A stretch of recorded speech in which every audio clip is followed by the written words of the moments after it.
first things first that we're talking about here is the Mariah Carey All I Want for Christmas special. Now, this is like Disney, Pixar, DreamWorks, kind of lower tier bootleg. And the first complaint that I got to toss out here today is, being lifelong friends with you, how could you make me sit through an hour and a half of this? An hour and a half, Joe. You know, I thought it could be good. I mean, Mariah Carey, seal of approval. She wouldn't put her name on a crappy product, would she? Oh, God, no. I went shopping.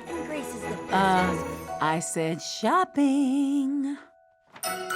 This was right in the holiday classics section. If you walk into Bull Moose, you'll see this right next to Home Alone. You'll see this next to It's a Wonderful Life. You'll see it next to the 4-pack, which probably has Frosty and Rudolph and Santa Claus is Coming to Town. Right. They've made songs into Christmas specials before. There's a cartoon special that's based off Grandma Got Run Over by a Reindeer.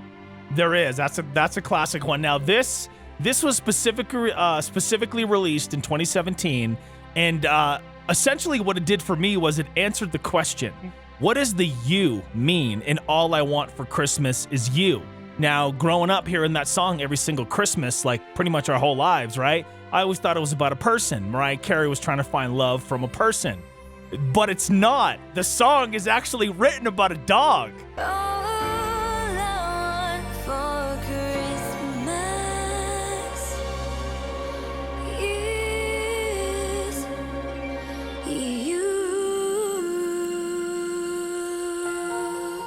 She's just trying to get her first dog. She's a little girl. She wants a puppy. I gotta talk about a pickup dog. That's all she wants for Christmas is a puppy. Follow me in merry measure. I completely understood. And what I will say for this movie is it definitely nailed what it's like to take care of a puppy, especially one that's very rambunctious. And like, if you're a pet owner, you can totally understand that you absolutely love the animal, but you also want to strangle it or like send it outside, or you reach that boiling point where you're like, it's no longer cute. I'm done. I'm fed up. There's a point where it ruins like one of her recitals or something. The spring musical wasn't looking so great at that point. In fact, it looked like I could say goodbye to choir altogether thanks to Jack. Or it chews like her shoe for like the third time, and she's literally on her bed crying that she's failing so bad at raising this dog. Well, because essentially Mariah wants this perfect, prim, proper princess was actually the name of the dog that she wanted. Of course it was named Princess. Oh, that's such a perfect name. Princess.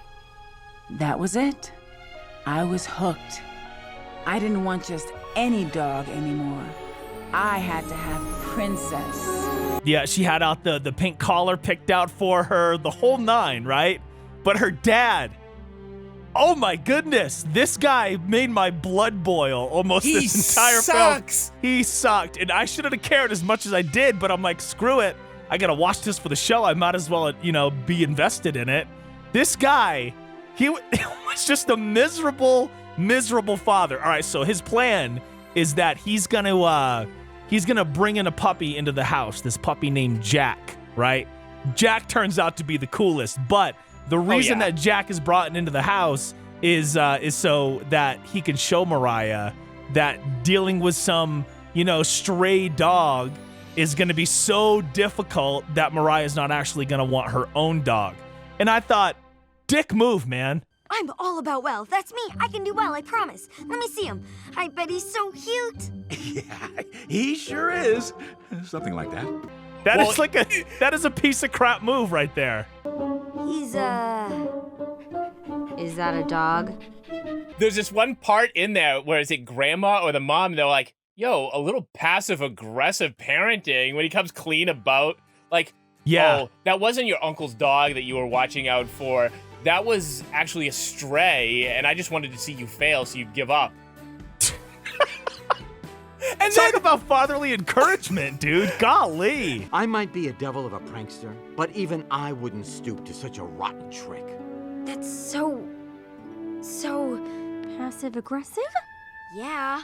And then there's like this other part that's supposed to sound really sweet, and it's like, you have Mariah, who's the narrator in this film. At first, I was like, is she so lazy that she's not going to voice herself? Because Sylvester Stallone doesn't do the Rambo. None of the new kids voice themselves. So I'm thinking, is it just going to be across the board voice actors to be a famous person? But nope, Mariah is our narrator. Yeah. But there's this one part she goes, Daddy could never say no to me. Yeah, because Daddy don't give straight answers any point in this movie. Daddy could never say no to me. Look, Daddy. But he always figured out a way to do it without saying it, especially when it came to a dog. Never once. He avoids everything like the plague. Any question, no, how big, how small, he avoids it, and he is always hiding from questions. There was a bunch of other characters in this though. There was like Mariah's sister, poor Beth. She wants to help out with wrapping presents, building snowmen, but she's just not very creative or good with her hands, so you kind of feel bad for her. You got Uncle Reggie, who we never actually meet, but that's who the father kind of pawns the dog off. Like, that's where he got it from. And when you think it's a little suspicious, too, that, all right, say you're dog watching. Like, I tell you to watch Romo, my dog. Wouldn't you, like, be a lot more worked up anytime he escaped the house and went, like, running off? This dog kept escaping, and I would think there'd be a lot more panic of, the door's open, they could head towards the road. Nope. No. They were just sort of like, oh, you left the door open, another big chase scene, scene. Yeah. Jack, no! Oh. Now, back on the characters, you had the grandpa, who was a complete troublemaker. He was actually one of my favorite characters in this. And he would always mess with the neighbors' lights, their Christmas lights. He didn't like when their lights would blink. So he would find these like special bulbs and he would change the bulbs on the neighbors' lights. And for some reason, I just thought that was so funny. And then you have He felt Grandma. like he was in a whole other film though. Like, right. Mariah's character is like this very perfect, prim, proper girl, doesn't break rules, doesn't get herself in trouble, takes all these extracurricular activities. Then every time you cut over to Grandpa, he's like in the middle of like hijinks. He's over at the neighbor's yard. He's like, no, I'm done with this light. I'm going to mess with their wiring. I'm going to break their stuff. And it's like, who is this guy? Yeah. Yes!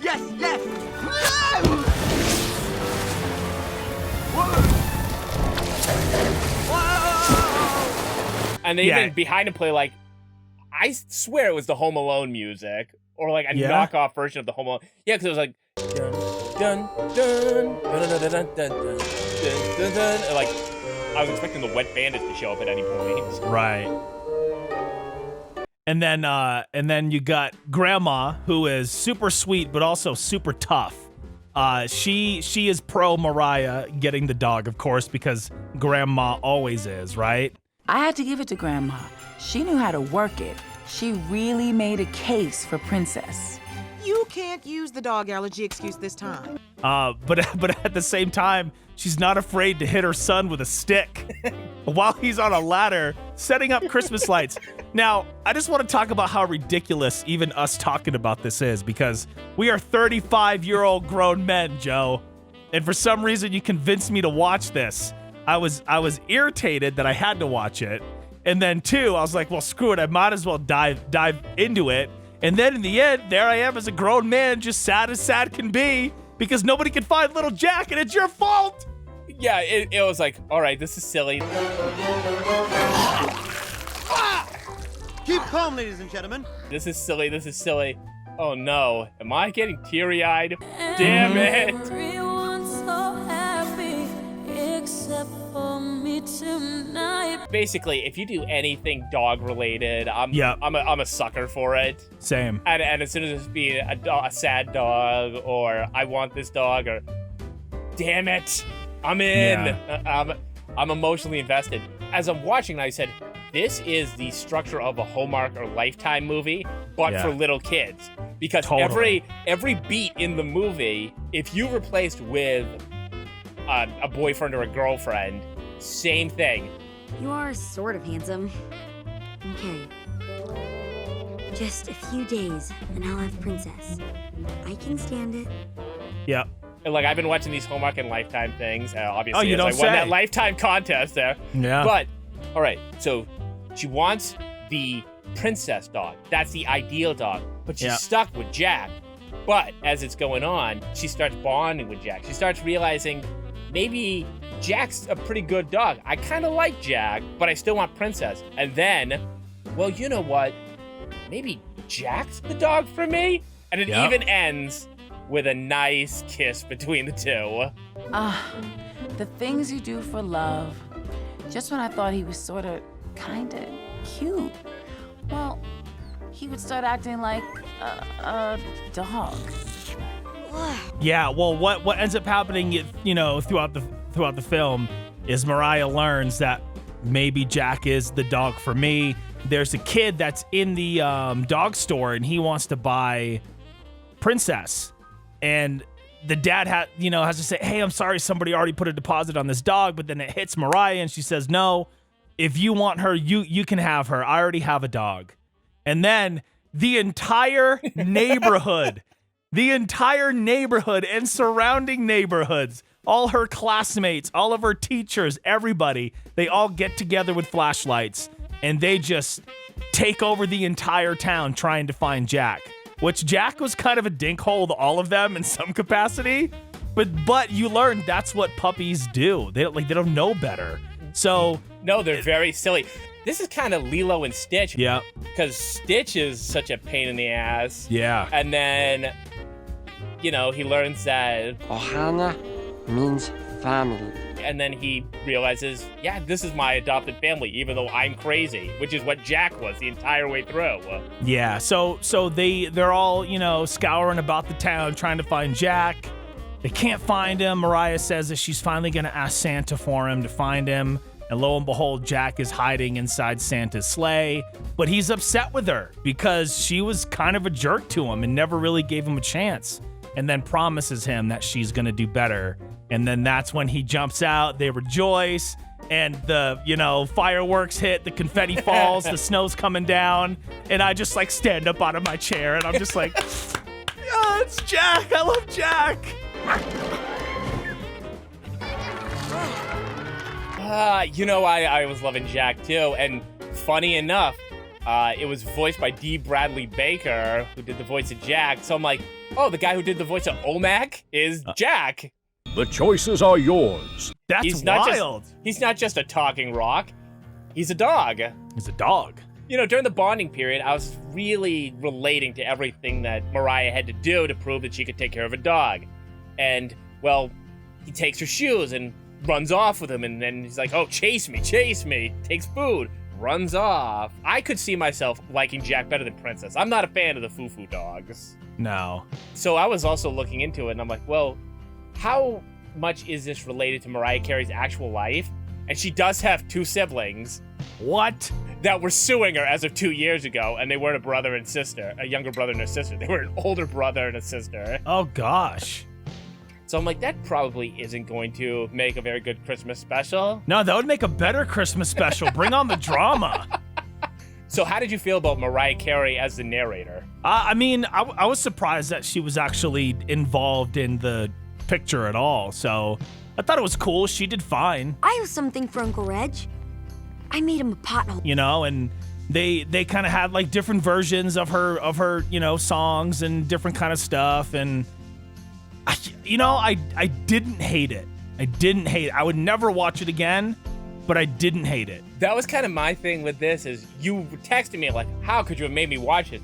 And then as I'm watching, I'm like, I expected this to be a million times worse. I've been watching for another special down the road, a bunch of other cartoon specials, and I'm watching this one called Annabelle's Christmas about a Ute boy and a farm and everything. And it's a much more boring cartoon, and this was good. This was if somebody put this on in the background, I wouldn't object to it. Yeah. Now, how did you feel about Mariah Carey's character in this? No, she was just your typical little girl, excited about Christmas, and very stable family for the most part. Though her dad is kind of a piece of crap. I kind of thought everybody was a piece of crap. Oh, honey, we're doing all red and white this year.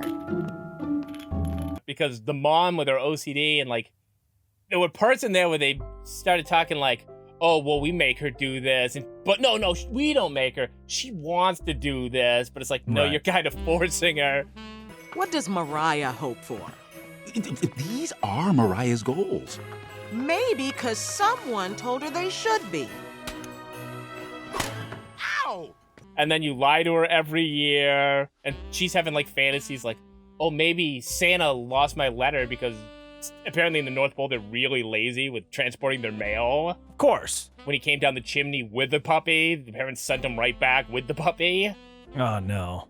So clearly her parents aren't leaving the best impression on her. We find out that he's been lying to the entire family about how he's allergic to dogs, and that's why Mariah can't have one. Lo and frickin' behold, it turns out he's allergic to squirrels that have been ransacking the pantry, and he's not allergic to dogs at all. This guy is a piece of crap.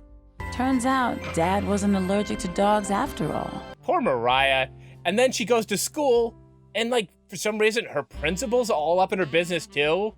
Is that your dog? I thought you said that wasn't your dog. He's not. Stop, Jack. I'm surprised at you, Mariah. I wanted to be like, yo, you're off the clock. What do you care? Why are you scolding her at the ice rink? Yeah, like, this is not school grounds, lady. Get out of here.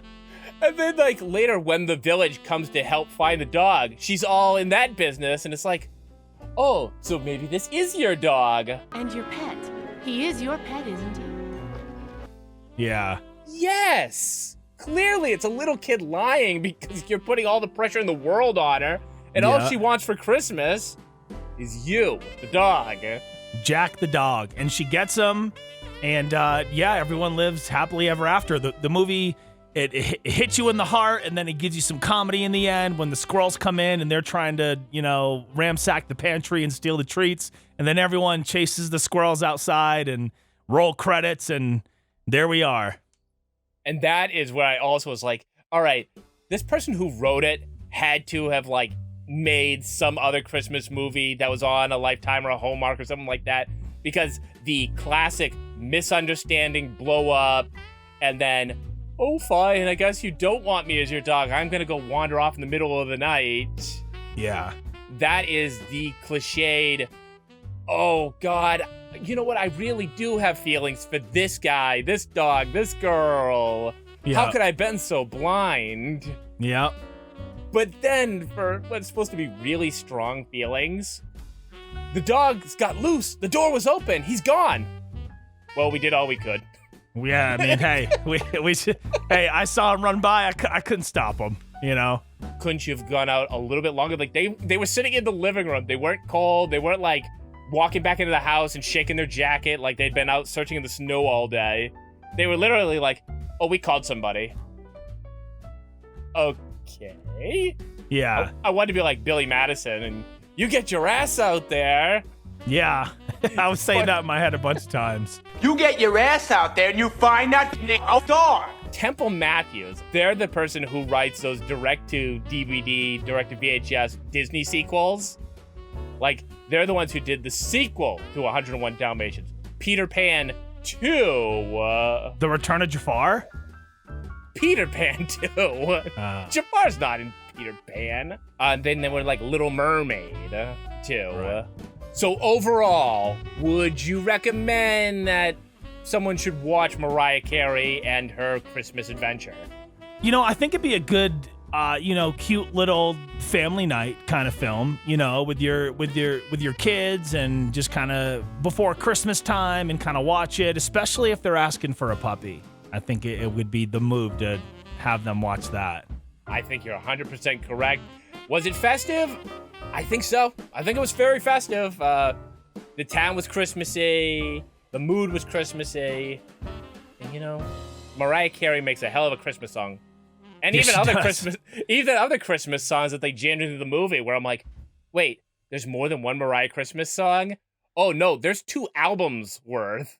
This is going to sell out. Everybody is going to buy this. I had to choose this, too, because you've seen the meme going around. Like, it's getting to that level where, they do the running joke where Die Hard's a Christmas movie. Yeah. Oh, okay, funny observation. You're the first person to ever think of it.